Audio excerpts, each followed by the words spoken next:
Walmart Business is in the business of helping your business, regardless of whether you're building bridges, building spreadsheets, or building lesson plans. Ooh, that looks fun. Walmart Business can help save you time, money, and hassle so you can focus on what you're building instead of what your supply closet is missing. In short, we take care of business so you can do more with yours. We're the Walmart you love, now for your business. Learn more at business.walmart.com. Welcome to Marvelous Disney with Aaron Adams, the podcast that discusses the most recent doings at one of the more dynamic divisions of the Walt Disney Company, which is, of course, Marvel Entertainment. This is independent writer Jim Hill, and my co-host, the amazing Aaron Adams, and I are recording this week's episode on Wednesday, August 30th, 2023. Now, the show will actually drop on Friday, September 1st, which is just 3 days out from Labor Day 2023, officially held Monday, September 4th. So are you and Sabrina, do you have any plans for the long weekend? Or Yes, we both work on holidays because that's the best time to get stuff done when you're not actually bothered by coworkers and bosses and such. It's the most productive days of the year, the holidays. This is true. I'm burying the needle in the other direction. Let's see. On Saturday, I'm taking my niece to King Richard's Fair, which is both New England's largest Renaissance fair, as well as its longest running. And then on Sunday, I'm taking Nancy down into Boston to see one of her favorite soap stars, Maurice Bernard, who plays Sonny Corinthos on General Hospital. But on Monday, I honestly don't know what to do with my Labor Days anymore, ever since the muscular dystrophy telethon stopped being a thing back in 2011. Wow, that's been a minute, hasn't it? It has. It used to be a tradition of you. It just seemed like your calendar was built around that because that meant school was getting back in session. And there we go. It really was a benchmark of the calendar for many, many decades. Don't get me wrong. Half of the fun of the muscular dystrophy telethon, especially during the years when it was coming out of Vegas, was you got to see some really cheesy Vegas acts. But Lewis, he was the MC of that thing for 46 years, from 1966 all the way through to 2011. And then MDA decided that they wanted to go a different way. They reinvented themselves as kind of a social media thing back in 2020. They launched the MDA Kevin Hart Kids Telethon, but that was in October that year. Do you remember seeing that at all or hearing anything about that? Or No. And it's I think that's kind of one of those things where they recognize a void and they try and fill a void, and nobody's interested because it's not the thing that we associate with. Yeah, I think you're right about for so many of us, it was something on the calendar, and it was a transition point from summer to fall and everything that came. But all right, anyway, folks, we're not here to talk about MDA, but we're here to talk about the MCU, and we have news. But before we get to the news, I want to remind you the news portion of Marvelous Disney is brought to you by Touring Plan's own travel agency. If you're heading down to Walt Disney World in the not-so-distant future, and these very knowledgeable folks can help you book a vacation package to that resort. And if you're nice, they may even toss in a subscription to Touring Plans for free. Seriously, though, if you're planning on visiting Central Florida anytime soon, Touring Plan's own travel agency is the smartest way to go. Please check them out at touringplans.com/travel. Now, someone who's obviously laboring this Labor Day is Jeremy Renner. And just last month, Renner was seen walking into Kate Beckinsale's 50th birthday party without use of a cane. So that seemed to be a good bit of news. But just this week, Jeremy's back on Twitter, and he's back in the hospital and was talking about how they are now calibrating new knees and ankles for him, not to mention strengthening muscle and tendons around titanium. I see the $6 million man coming together bit by bit. I know what he's doing. Yeah. I know the game. Hey, Doc, I always had this little problem with my lower back. Can we get some titanium in there and make it super? I am Hawkeye after all. I am kind of a superhero. Let's go the Wolverine treatment. Get some adamantium in my bones. Well, but the what's fascinating is he also tweeted out, it's this picture of him in deep purple light with a tube going into his nose. And he says part of the healing process this time around involves a hyperbaric chamber as well as light therapy. Yeah, got to get your vitamin C, or is it vitamin D? Vitamin D from the sunshine, right? Not entirely sure. I mean, I'm sorry. All I think of when I hear a hyperbaric chamber is Michael Jackson. I mean, if you just want to be left alone, you're like, Doc, I'm tired of the chaos, the kids, the wife. I just need 15 freaking minutes. And they're like, aha, hyperbaric chamber. I can write a prescription. Here you go. Wow. Just sit there and float, man. Just float.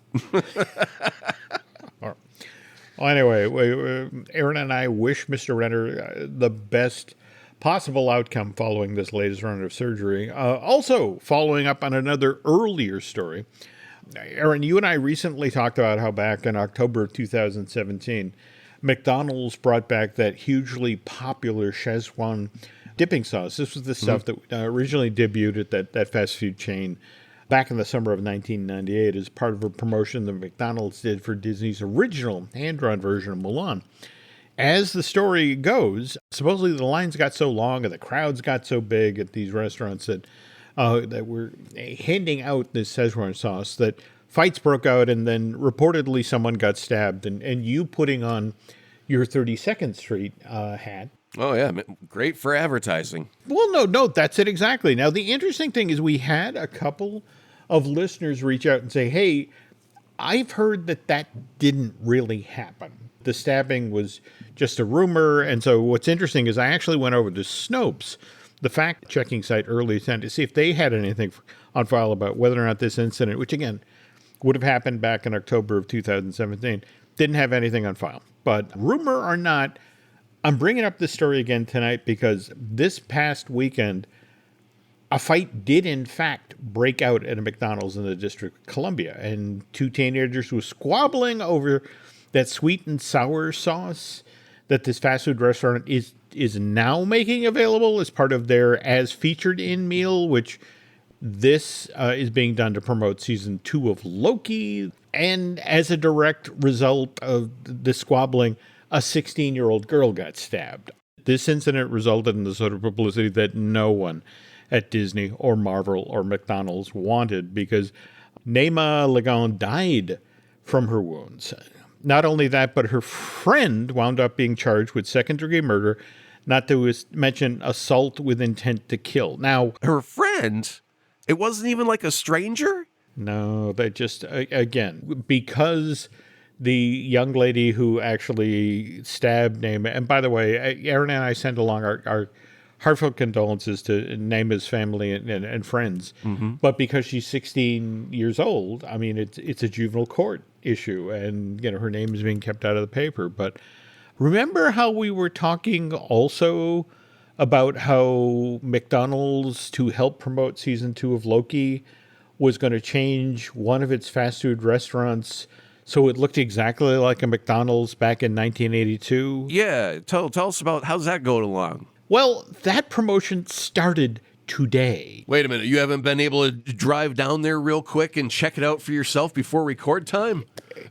No, I have not. And more to the point, that it's one of these things you gotta feel for the team that labored to turn this restaurant in Brooklyn to create this elaborate promotional venue for season 2 of Loki. I mean, they did all this work, and think about it. If you're down there covering this story, you have to talk about the stabbing at some point, because the sweet and sour sauce that they're pushing as part of this is what supposedly caused this terrible tragedy.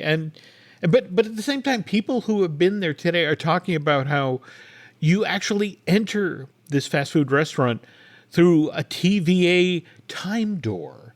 So it starts off with this great effect, and then you find yourself inside of a McDonald's from the early 1980s that features period-correct details. Like, for example, remember those McDonald Land character murals where you'd see like the Hamburglar next to Grimace, next to, I forget who the character was who was pushing the fillet of fish, right? Mm-hmm. It wasn't Mayor McCheese. But anyway, dining areas outfitted with those bright yellow cushiony booths that all McDonald's used to have back in this era, and the people behind the counter are all wearing red striped uniforms of the type that McDonald's employees wore back in '82, and they've even went and found the old clunky cash registers. Oh, I'm sure the employees loved having to deal with that. Like, it would be like giving a teenager a Walkman and a cassette going, figure out how to play music, kiddo, and then chuckling and walking away. They'd be like, what the hell is this magic device? And then no video menu boards behind you. It's the little hard plastic things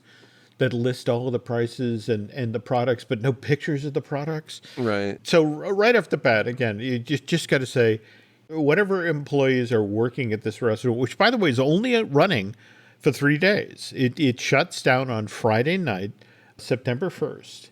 So if you want to have your time variance agency experience and go through that time door, you need to hustle on down to Brooklyn. The timing of it, though, still makes no sense of why these 3 days. What's the significance of right now? Loki's not out yet. Why not get it closer to the release date?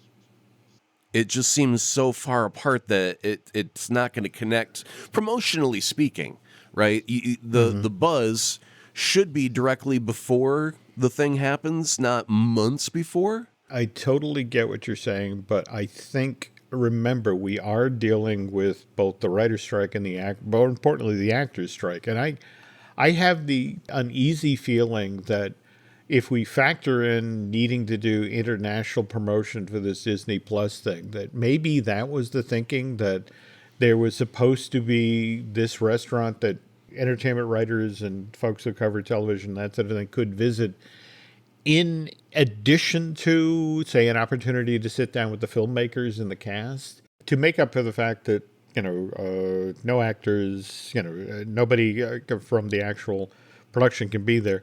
There are displays on site of props from both Loki season 1 and season 2. But again, reminder, folks, only 3 days, only at this 6620 Bay Parkway in Brooklyn. And if any of our listeners happen to get there and want to talk about it, boy, we'd love to have those stories.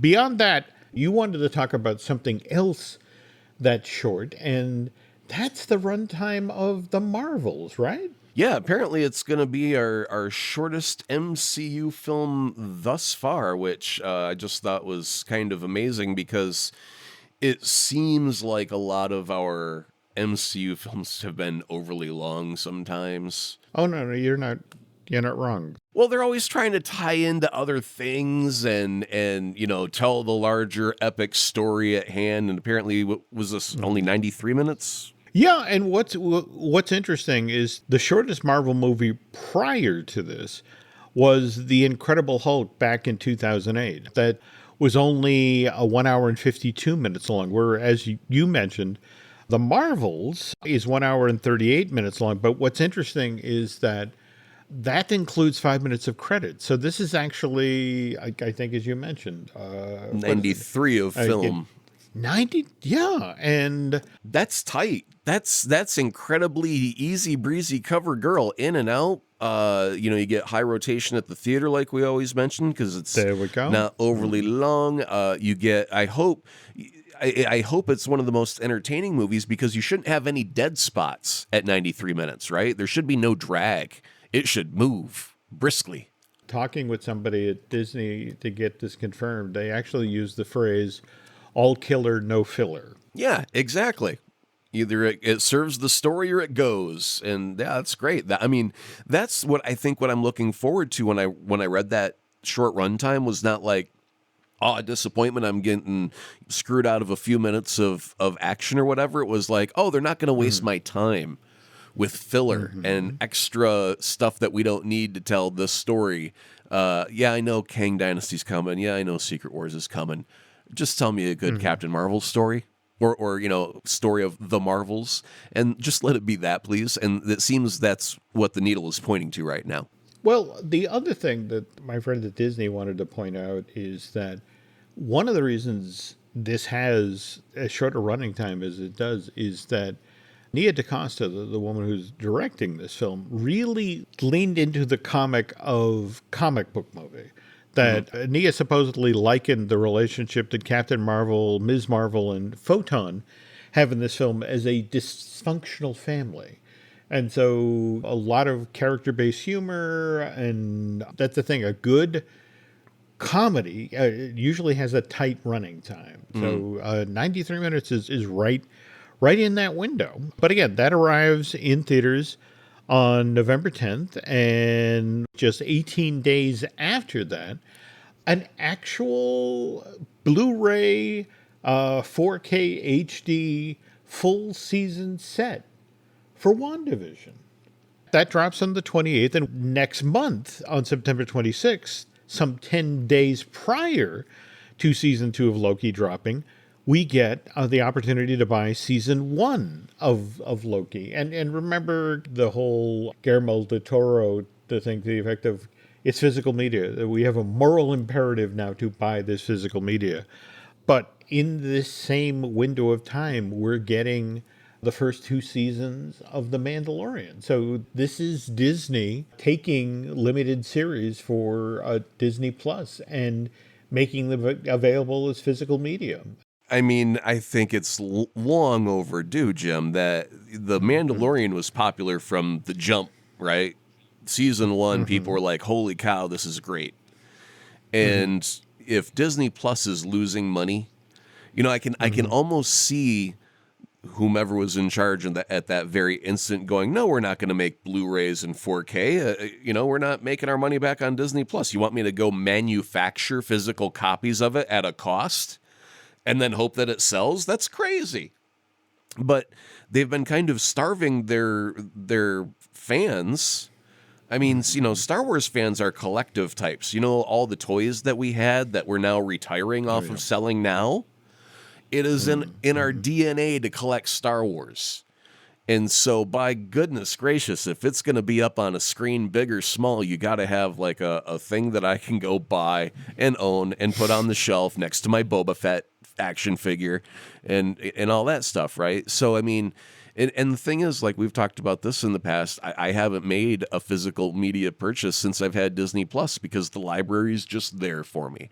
But there are other people out there who may not need the entire smorgasbord, who have been waiting specifically to jump on the bandwagon and go, I would like to watch that myself, but I'm not going to subscribe to Disney Plus. Oh, but I will buy a single season on Blu-ray. And plus your collectors and stuff like that, you do have a market for that. And I just think that they should have been on this bandwagon a long time ago. I mean, they've always been in the home video market for as long as it's invented. I mean, they've always been there. I don't understand why they decided to suddenly stop, because I know they wanted to get Disney Plus subscribers. And there's this fear, if we sold it on Blu-ray, then they don't have a reason to subscribe. And it's like, yeah, that's not it. That's not the whole equation. So, yeah, I think it's long overdue. About time they got on it. Go buy your physical media, because we need to vote with our dollar as well to say we like this and we want more of it, right? This is true. Anyway, a second ago we were talking about season 2 of Loki, debuting on October 6th. But we had also talked about, given what Tatiana Maslany, given what she said about Bob Iger and in regard to the strike, and here's the full quote, folks, because I want you to understand that she said this out loud about the guy who signs her checks. I think he's completely out of touch. I mean, he's completely out of touch with the workers who make his shows happen, who make people watch these shows, who bring viewers to him and his money.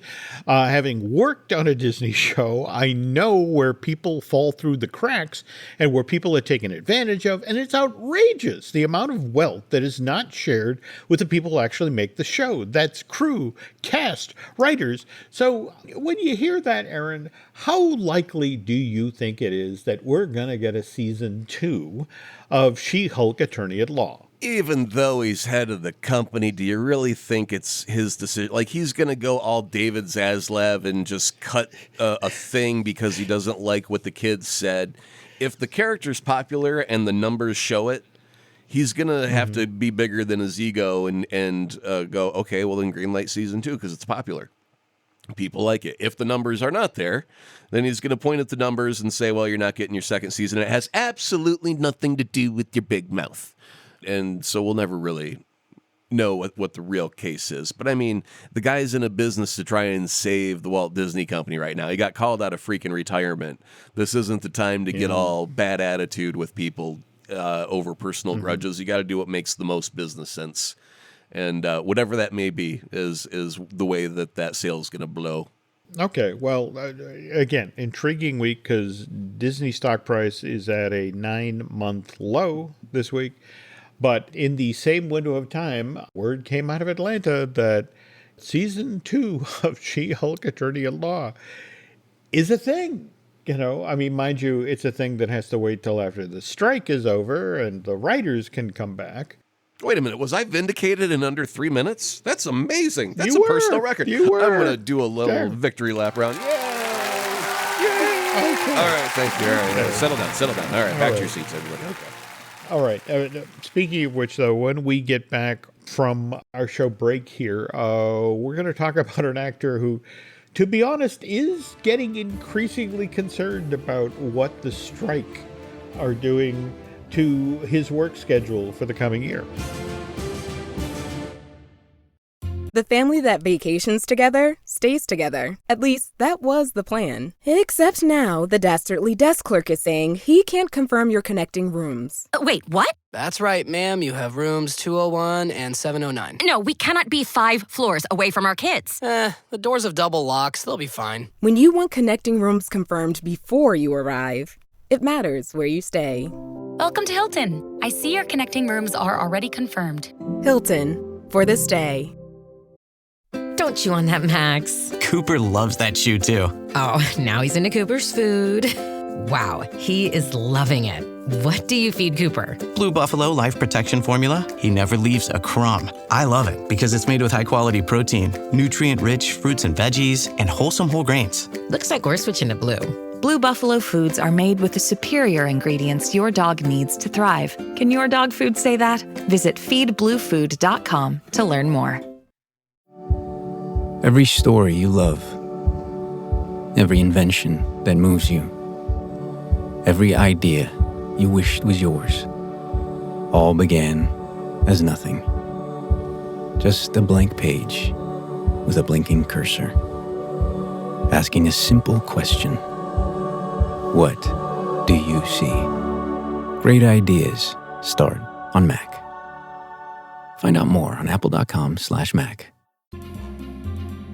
16 months from now, Thunderbolts is supposed to open in theaters. It's got a locked-in release date of December 20th, 2024.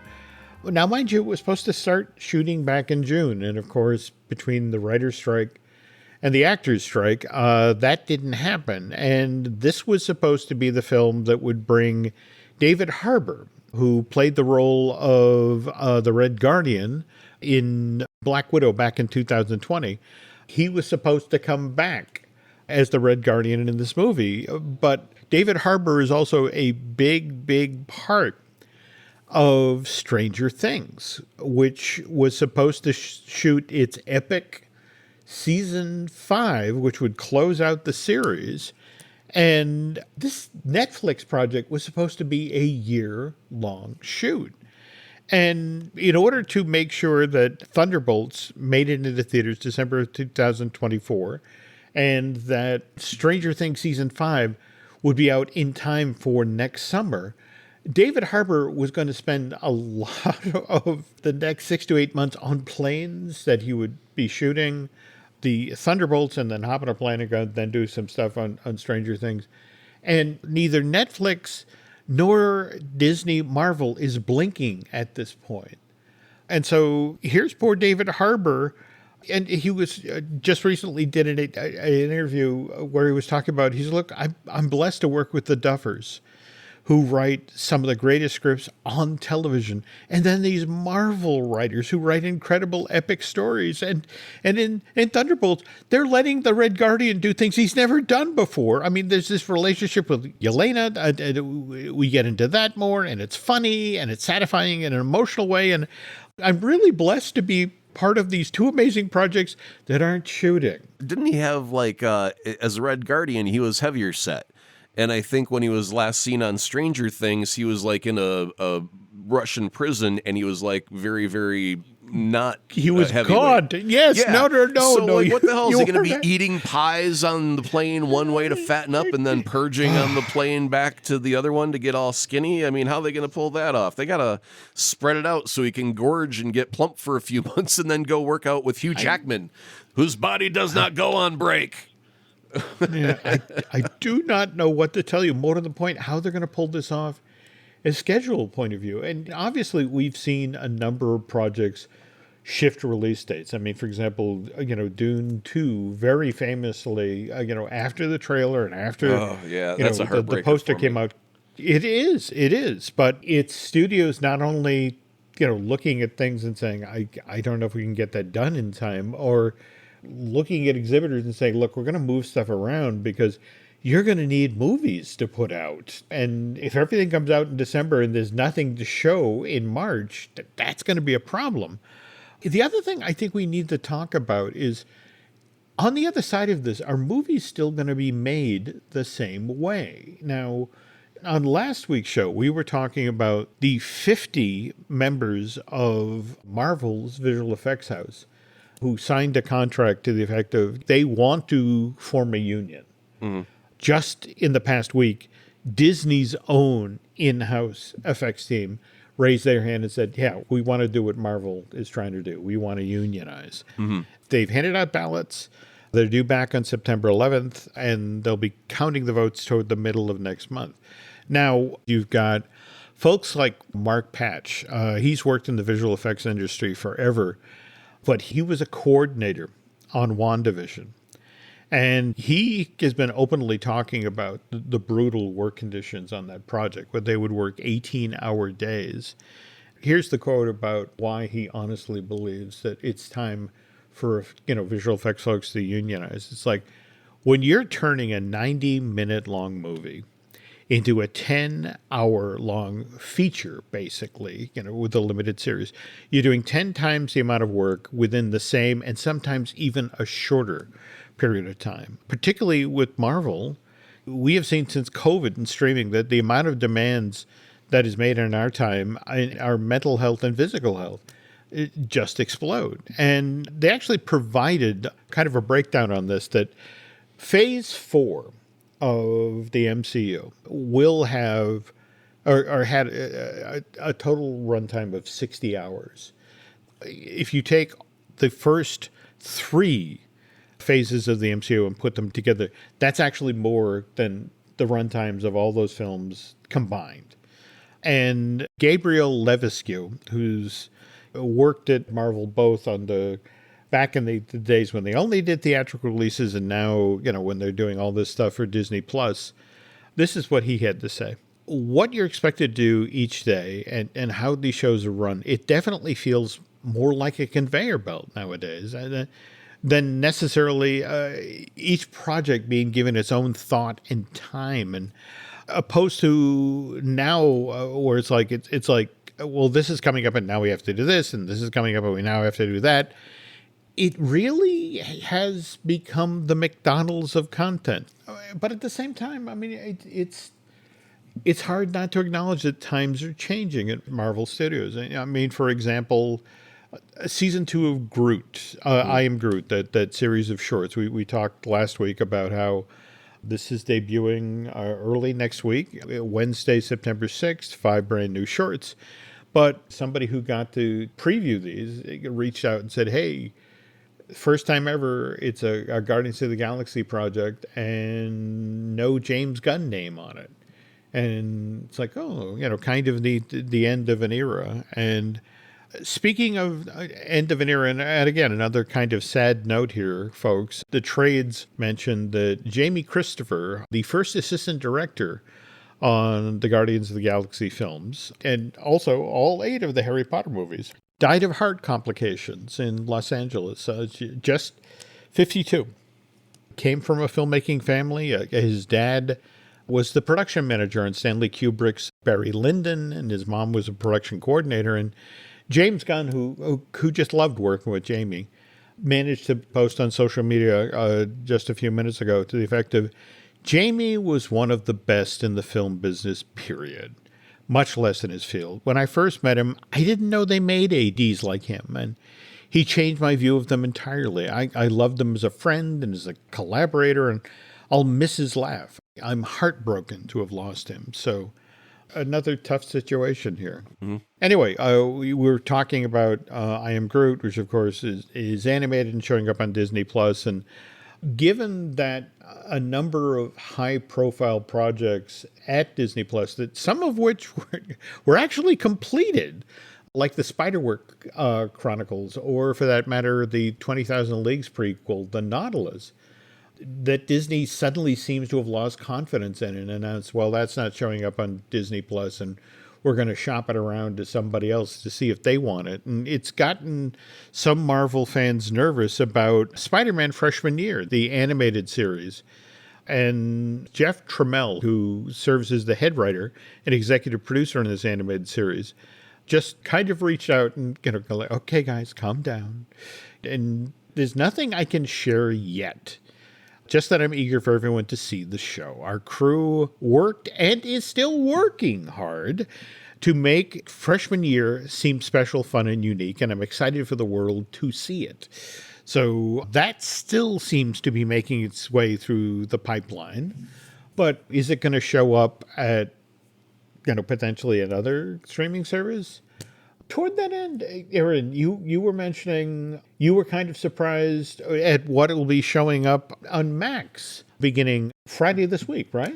Yeah, they've got the Blade trilogy, the version with Wesley Snipes from the 90s will be showing up on Max. And I don't think they're going to be there all that terribly long, but I was going to ask if anybody out there knows the deal better than I do. So that was originally a New Line Cinemas movie, and then Warner Brothers purchased New Line years and years ago. So as Warner Brothers owns the rights to that, so they can put it on Max, is that the deal? Does Marvel will Disney Plus ever be able to get Blade on their own service, or do they have to go by Warner Brothers now for $82 billion? I do not know what to tell you. I mean, it seems to be so odd about, when it comes to which titles show up where. I mean, for example, we talked earlier in the show about The Incredible Hulk, technically the second MCU film, and came out, a couple of weeks after the original Iron Man. Yep. But again, made by Universal. So you would figure if there's ever a place on the planet that this is going to show up, it's got to be the Universal-owned streaming service, Peacock. But no, last year, where does this end up being available for viewing but over on, what was then known as HBO Max? In 2022, it showed up there briefly, and then now, supposedly, it's a Disney Plus exclusive. So I don't know what to tell you, Aaron. One thing I do want to tell folks to do is you need to head over to YouTube and chase down the trailer for the MCU Timeline book. Kind of an unusual way to promote a book, which, by the way, it doesn't come out till October 24th of this year, but Marvel is very excited about this book.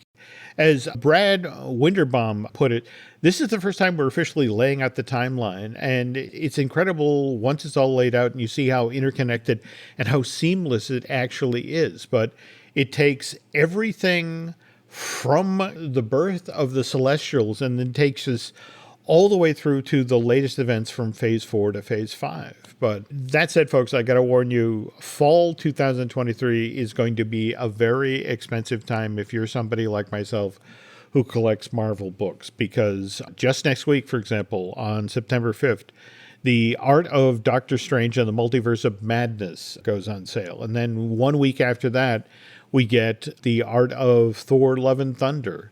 And then we get a touch of a break, out till October 24th, which again is when the Marvel Studios, the Marvel Cinematic Universe and official timeline goes on sale.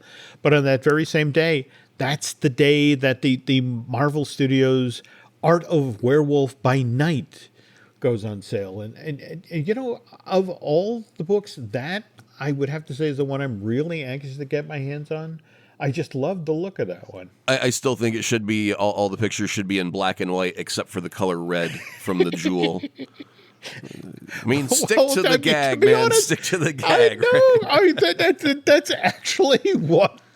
That's one of the reasons I'm eager to get my hands on this one. I want to see if they deliver on what you're looking for, Aaron. Yeah. So, well, and speaking of delivering, folks, if you're not paying attention to 32nd Street, Aaron's wonderful Patreon project about Madison Avenue, I mean, you want to talk about delivering. You guys have delivered so many consistently good, tight shows with great insights about the world of advertising. Well, that just proves you're not listening. All right, so talk to me. What's coming up on 32nd Street? Ron and I just recorded a show where we go to extremes and we talk about the big screen, advertising before the movie, the trailers before the movie, and then product placement within the movie itself. And then on the second half of the show, we go to extremes to the small screen, your cell phone, and how you get ads on someone's phone as they're walking by your burger stand and you want them to buy a burger. You got to send them a push notification. Hey, there's a burger over here. So, from the big screen to the small screen. It's so funny you say that because, again, when I was talking with my friends at Disney about the runtime for the Marvels, and wow, 93 minutes, you'll be able to get a screening in every 2 hours. And he laughed and said, no. You still got the half-hour trailers. No, that's it exactly. At best, they can turn the theater every 2 hours and 15 minutes. But it's just sort of like that is so locked into the movie-going experience that the exhibitors have no choice. I mean, it literally is part and parcel of their deal with the studios these days. You will run Nuvi or whatever and that's the show before the trailers. Right. Well, I mean, they've got commercials now where it's like Brie Larson driving a vehicle, selling you like a Cadillac or whatever, and before you get to see the Marvels, right? They'll pair the star of the commercial with the content you're about to see, but then it's like, obviously, you've got to have a Coke commercial so you can go, oh, I haven't got a beverage. I'm kind of thirsty. Go run to the concession stand real quick. You got those regular commercials, then you got your trailers. But then before the movie starts, you've got Nicole Kidman, damn it, has to tell you that you have to go to an AMC theater because it's so magical in this place. And it's like, look, I'm already in the theater. You don't have to convince me to go to the theater. I'm already here. I'm waiting for the movie. I understand the magic, woman. Just get off the screen. But what is the line? Even heartbreak feels better here. I get what you're saying. Right. But, all right. Anyway, in addition to 32nd Street, your Patreon project, I also enjoy following you on social media. Can you tell the nice folks where they can find you these days? Yep. Still go to X and look up at Azaprod, AZAPROD. I have scheduled my first tweet. I have never scheduled. I've always been impromptu and spontaneous. But, I realized that something is coming up and I need to schedule a tweet. And so I scheduled it, and you'll find out October 1st what my scheduled tweet might be.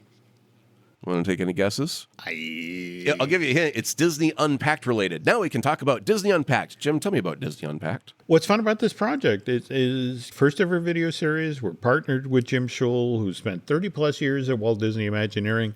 Worked on some of your favorite attractions like Rock and Roller Coaster, Mater's Junkyard Jamboree, and we have all these amazing behind-the-scenes stories. Plus, Jim has over 100,000 images from his time at Disney, some never before seen. So, great fun. Be sure and check it out. In fact, head on over to YouTube and check out the preview videos got there, and you might want to consider subscribing.